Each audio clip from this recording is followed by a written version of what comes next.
नमस्कार दोस्तों, आप सबका फिर से एक बार बहुत बहुत स्वागत है मेरे YouTube channel SNV law classes में। मेरा नाम है विशाल गिरी।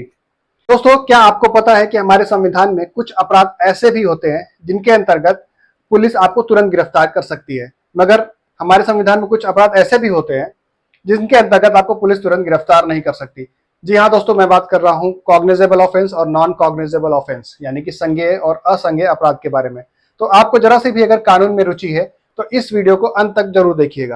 कॉग्निजेबल ऑफेंस और नॉन कॉग्निजेबल ऑफेंस को जानने से पहले हमारे लिए ये जानना बहुत जरूरी है कि ऑफेंस यानी कि अपराध किसे कहते हैं।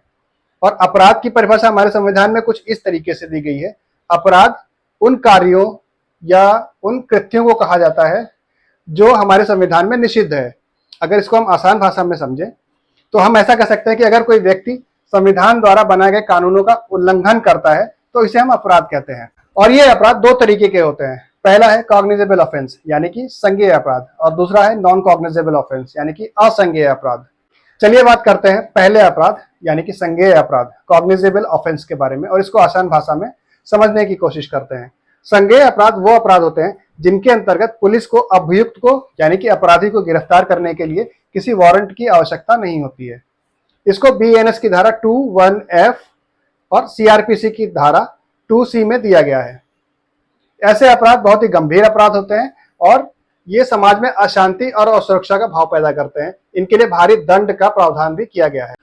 अगर संज्ञेय अपराध के उदाहरण की बात करें तो हत्या, डकैती, बलात्कार या फिर किडनैपिंग जैसे अपराध संज्ञेय अपराधों की श्रेणी में आते हैं। अब बात करते हैं संज्ञेय अपराध में होने वाली सजा की। तो संज्ञेय अपराध के अंतर्गत अभियुक्त को 7 साल से अधिक या फिर आजीवन कारावास या फिर मृत्युदंड का भी प्रावधान है। चलिए आगे बढ़ते हैं अब दूसरे अपराध यानी कि संज्ञेय अपराध की तरफ, नॉन कॉग्निजेबल ऑफेंस की तरफ। तो इसकी आसान भाषा में जो परिभाषा है वो ये है कि ऐसे अपराध जिनके अंतर्गत पुलिस अभियुक्त को यानी कि अपराधी को बिना किसी वारंट के गिरफ्तार नहीं कर सकती है।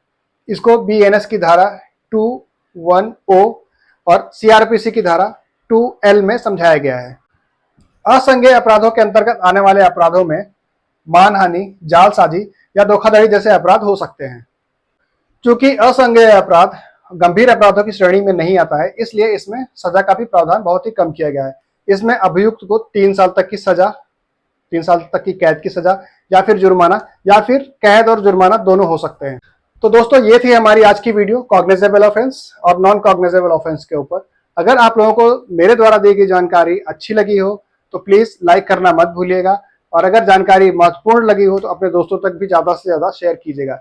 मिलते हैं अपने नए वीडियो के साथ, तब तक के लिए धन्यवाद, नमस्कार।